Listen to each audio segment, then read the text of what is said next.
ఓవైసీకి ఎంత మెజారిటీ వస్తుంది, ఎంత తగ్గుతుందని అంచనా వేయాల్సిందే కానీ ఓవైసీ మీద గెలుపు అన్నది అసాధ్యం అన్నటువంటి దశ నుండి మాధవీలత గెలుస్తుందేమో దగ్గర నుంచి గెలిచేస్తుంది అన్నటువంటి తరహా సైకలాజికల్ గేమ్ నడుస్తుంది. అందులో భాగంగా పార్థసారథి పొట్లూరు గారికి సంబంధించిన ఒక కథనం చూద్దాం.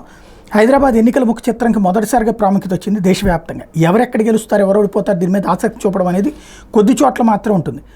వేనాడ్, రాయ్బరేలీ, హైదరాబాద్, కోయంబత్తూరు మీద ఎక్కువ ఆసక్తి ఉంది ఈసారి.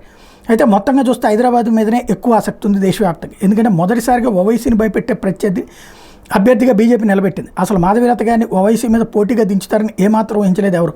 కానీ ముందుగా హోంవర్క్ చేసి మరి మాధవీలత గారిని పోటీకి దించడం అనేది సగం విజయం సాధించే చర్యగా భావించాల్సి ఉంటుంది. 1.5 లక్ష ఇదే ఇక్కడ పాయింట్స్ ఏమేంటంటే 5,40,000 దొంగ ఓట్లను తొలగించడం అనేది ఒక రికార్డు.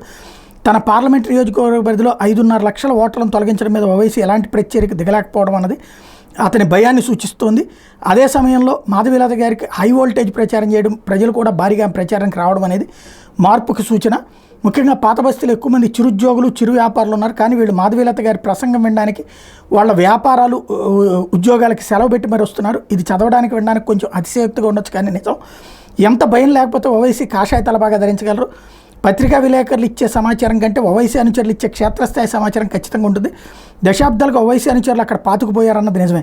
కనుకనే ఓవైసీ మొదటిసారిగా భయపడుతున్నాడు. పైగా దొంగ ఓట్లు పడే అవకాశం ఉండదు. ఉత్తరప్రదేశ్ తరహా బూత్ పోలింగ్ మేనేజ్మెంట్ అమలు చేస్తోంది బీజేపీ.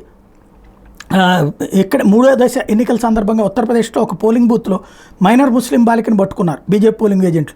40 ఏళ్ల ముస్లిం మహిళకు బదులుగా 15 ఏళ్ల బాలిక ఓటు వేయడానికి వచ్చినప్పుడు గుర్తించి పట్టుకున్నారు. విచారణలో ప్రిసైడింగ్ ఆఫీసర్ సూచన వరకు ఆ బాలిక ఓటు వేయడానికి వచ్చినట్టు చెప్పింది.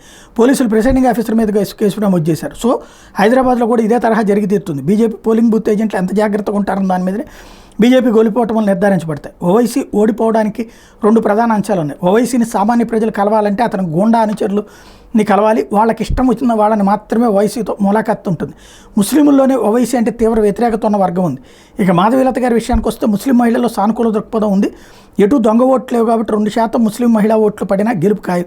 ఎటు ఓవైసీ వ్యతిరేక వర్గంకి తాము గెలవమని తెలుసు కాబట్టి ఈసారి బీజేపీకి ఓట్లు వేసి ఓవైసీని గెలవకుండా చూడాలని పట్టుదలతో ఉన్నారు. మరి మాధవీలత గారి గెలుపు తథ్యమేమో శుభం భూయాత్ అంటూ మెన్షన్ చేశారు పార్థసారథి పొట్లూరు గారు.